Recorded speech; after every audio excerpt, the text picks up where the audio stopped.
Proclamação do Evangelho de Jesus Cristo segundo Mateus. Naquele tempo, os fariseus fizeram um plano para apanhar Jesus em alguma palavra. Então mandaram os seus discípulos, junto com alguns do partido de Herodes, para dizerem a Jesus: Mestre, sabemos que és verdadeiro e que de fato ensinas o caminho de Deus. Não te deixais influenciar pela opinião dos outros, pois não julgas um homem pelas aparências. Dize-nos, pois, o que pensas. É lícito ou não pagar o imposto a César? Jesus percebeu a maldade deles e disse: Hipócritas, por que me preparais uma armadilha? Mostrai-me a moeda do imposto. Levaram-lhe então a moeda e Jesus disse: De quem é a figura e a inscrição desta moeda? Eles responderam: De César. Jesus então lhes disse: Dai, pois, a César o que é de César e a Deus o que é de Deus. Palavra da salvação. Irmãos e irmãs, paz e bem. De novo nós estamos aqui para refletir sobre o Evangelho que nos oferece a liturgia deste domingo. O domingo, o dia do Senhor, o dia da nossa Páscoa semanal. É o dia que nós cristãos nos reunimos para celebrar, para louvar o nosso Deus por tudo bem que Ele nos dá, para reforçarmos a nossa fé no Senhor, porque para crer no Senhor nós precisamos da celebração eucarística. Sem a participação na Páscoa semanal, a nossa fé se torna somente uma ideologia, não é uma verdadeira fé no Deus de nosso Senhor Jesus Cristo. Continuamos a nossa reflexão com o Evangelho de Mateus. Nós hoje no Evangelho temos o primeiro de uma série de 3 desencontros violentos, armadilhas que os fariseus preparam para Jesus. Essa primeira é uma armadilha no âmbito político e as duas últimas uma armadilha no âmbito religioso. E nessa se encontra uma famosa frase que muitas vezes é citada até erroneamente, para diversas finalidades. Mas vamos entender o que aconteceu no Evangelho de hoje. Começa o Evangelho e se diz assim, que os fariseus fizeram um plano para apanhar Jesus em alguma palavra. E essa expressão Mateus vai usar em outras ocasiões também. Por exemplo, quando eles pagam depois da ressurreição os soldados para mentir dizendo que os discípulos de Jesus roubaram o corpo. Quando planejam a morte de Jesus, então que se reúnem e planejam em detalhe. Entendamos o que é isso. Esse planejar, esse colocar, se reunir, usar a palavra, usar a força da palavra, a palavra que serve para comunicação, a palavra que não foi feita para criar uma divisão, mas para criar comunhão, é usada naquele momento para trair, para criar divisão, para planejar. Seja a queda de Jesus nesse momento, mas também pode ser a sua morte, pode ser a destruição da mensagem da ressurreição. Então nós vemos Jesus que é traído pela força daquilo que é ele. Jesus é a palavra de Deus encarnada e agora essa palavra é usada para destruir, não para formar comunhão. Então eles planejam e então depois eles o que fazem? Enviam seus discípulos.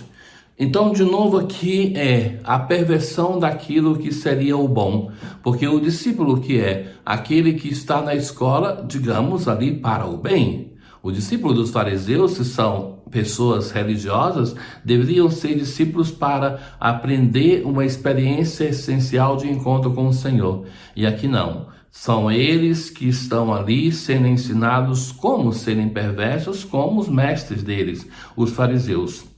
E então eles vão e vejam a bajulação. A bajulação o que é?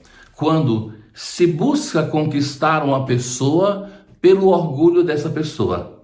Então, se diz aquilo que o coração não sente, se exercita naquilo que a mente não crê. Então eles estão ali e vão dizer assim, primeiro, chegam para Jesus e dizem assim, mestre. Para Jesus, para os discípulos dos fariseus, os mestres são os fariseus, não Jesus. Mestre, sabemos que és verdadeiro e que de fato ensinas o caminho de Deus. Mas duas coisas que eles não acreditam. Eles não consideram Jesus como mestre, não consideram Jesus como aquilo que transmite a verdade, muito menos consideram Jesus como um homem de Deus. Não te deixes influenciar pela opinião dos outros, pois não julgas um homem pelas aparências. Então, tudo aquilo que eles estão dizendo é verdade de Jesus, mas eles não creem. Vejam que é interessante isso. Em relação ao nosso Deus, não basta professar a fé com a boca, como estão fazendo os discípulos dos fariseus, mas se deve crer com a vida, com o coração.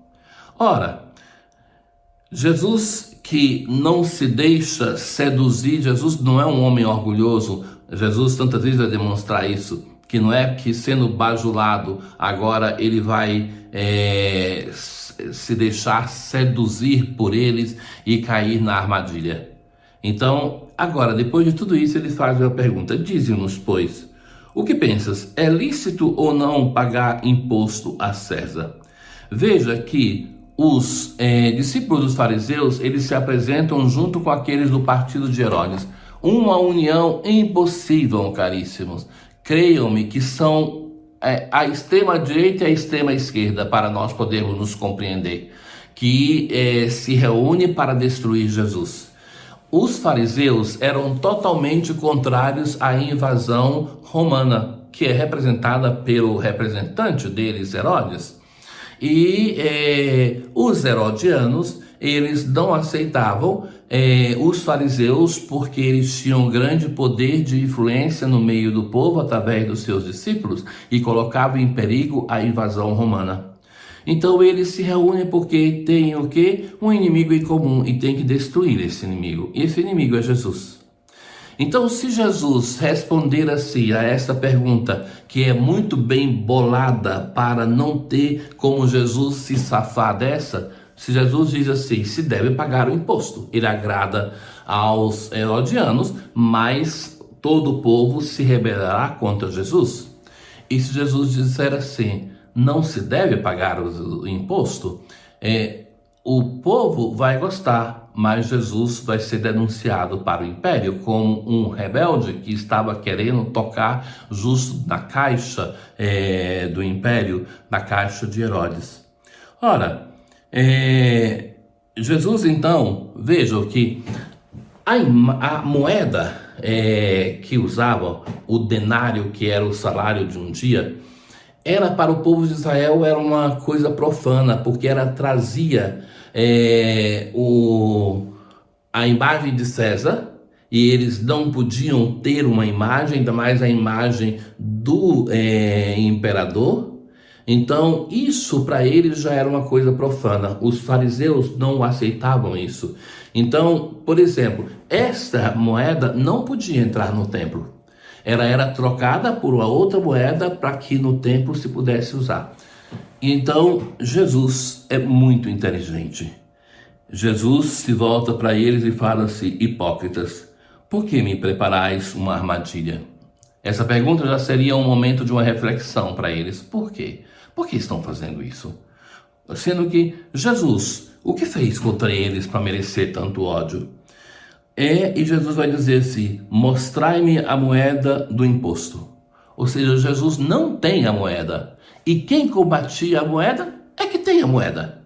Eles que têm a moeda no bolso. Eles tinham os bolsos escondidos na túnica, na veste, e dali então tiram a moeda. E Jesus faz a pergunta, de quem é a figura e a inscrição dessa moeda? Eles respondem, conhecem tudo, de César. Da moeda, eles eram espertos, até porque eles recolhiam fora do templo, recolhiam as ofertas e se faziam pagar com esta moeda que eles condenavam.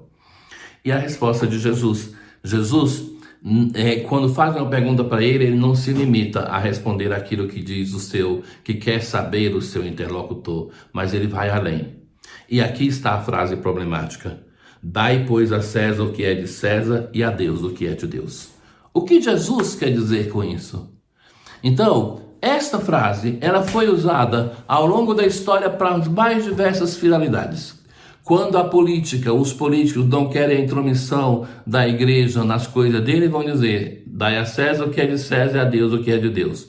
Quando a igreja não quer a intromissão do Estado nas suas coisas, dai a César o que é de César e a Deus o que é de Deus.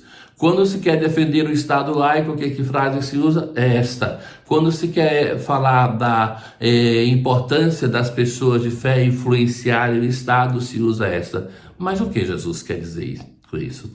Jesus nos alerta para dois perigos que sempre está na história da humanidade.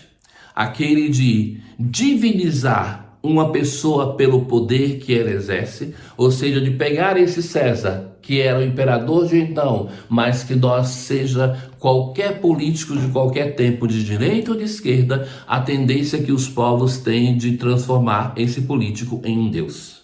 Então Jesus vai dizer, não, ele não é Deus, é um ser humano como todos nós o somos.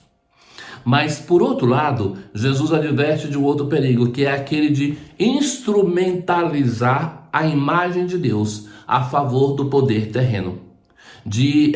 Estamos na época de eleições municipais, então é um momento que os políticos se tornam religiosos, que as pessoas começam a citar textos bíblicos, que as pessoas vão no templo, para quê?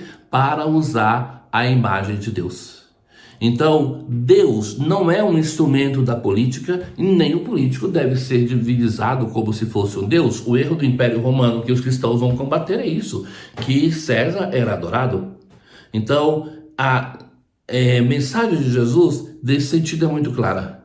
Olha, caríssimos, a história, e por isso que a Igreja Católica, com 2000 anos de história, é muito desconfiada do exercício da união entre o Estado e a Igreja.